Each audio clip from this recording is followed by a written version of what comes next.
અંકલેશ્વરના ભડકોદરા ગામની રાગીણી સિનેમા ખાતે ધારાસભ્ય ઈશ્વરસિંહ પટેલ સહિત ભાજપના હોદ્દેદારો અને કાર્યકરોએ ધ સાબરમતી રિપોર્ટ ફિલ્મને નિહાળી હતી। રાજ્યના મુખ્યમંત્રી ભૂપેન્દ્ર પટેલ ધ સાબરમતી રિપોર્ટને ગુજરાતમાં ટેક્સ ફ્રી જાહેર કરી છે। 22 વર્ષ પહેલા ગુજરાતના ગોધરામાં થયેલા ટ્રેન અકસ્માતથી પ્રેરિત ફિલ્મ ધ સાબરમતી રિપોર્ટને લઈને હાલ ઘણી ચર્ચા ચાલી રહી છે। ગોધરામાં સાબરમતી એક્સપ્રેસ પર હુમલાની અત્યંત દુઃખદ અને નિંદનીય ઘટના પાછળનું સત્ય વર્ષોથી દેશના નાગરિકોથી છુપાયેલું હતું। આની પાછળ એક આખી ઇકોસિસ્ટમ હતી અને રાજકીય ફાયદા માટે લોકો સમક્ષ ખોટી વાર્તા રજૂ કરવાનું કાવતરું ઘડવામાં આવ્યું હતું। ફિલ્મ દ્વારા આ ઘટનાના સત્યને ઉજાગર કરવાનો સાહસિક પ્રયાસ કરવામાં આવ્યો છે।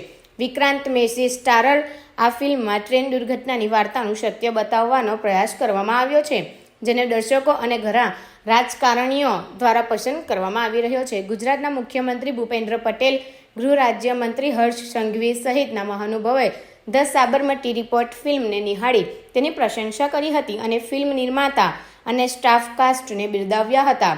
આ ફિલ્મ જોયા પછી મુખ્યમંત્રી ભૂપેન્દ્ર પટેલે ધ સાબરમતી રિપોર્ટને ગુજરાતમાં ટેક્સ ફ્રી જાહેર કરી છે। ત્યારે અંકલેશ્વરના ભડકોદરા ગામની રાગીણી સિનેમા ખાતે અંકલેશ્વરના ધારાસભ્ય ઈશ્વરસિંહ પટેલ સહિત જિલ્લા અને તાલુકા પંચાયતના સભ્યો તેમજ ના હોદ્દેદારો અને કાર્યકરોએ ધ સાબરમતી રિપોર્ટ ફિલ્મને નિહાળી હતી અને ફિલ્મના નિર્માતા અને કલાકારોની પ્રશંસા કરવામાં આવી હતી।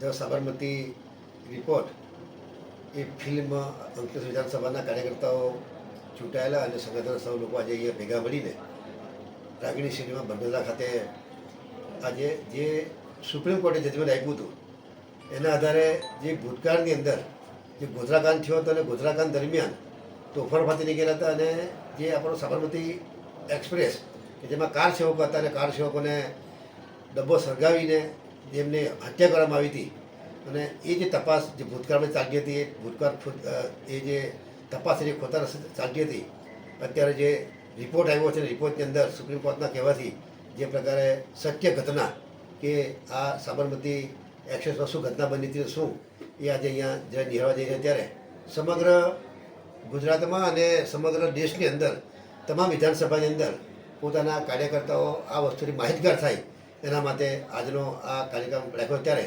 આદરણીય પ્રદેશ અધ્યક્ષ શ્રી સી.આર. પાટીલ સાહેબ, રાજ્યના મુખ્યમંત્રી શ્રી ભૂપેન્દ્ર પટેલ સાહેબ અને તમામ એમની આખી ટીમ ચૂંટાયેલા અને સૌ લોકોએ જે પ્રકારે આ કાર્યકર્તાઓને ધ્યાન પર લાવીને તમામ કાર્યકર્તાઓ આ સાચી વસ્તુથી વાકેફ રહે એ માટેના આજનો આ કાર્યક્રમ રાખવામાં આવ્યો છે।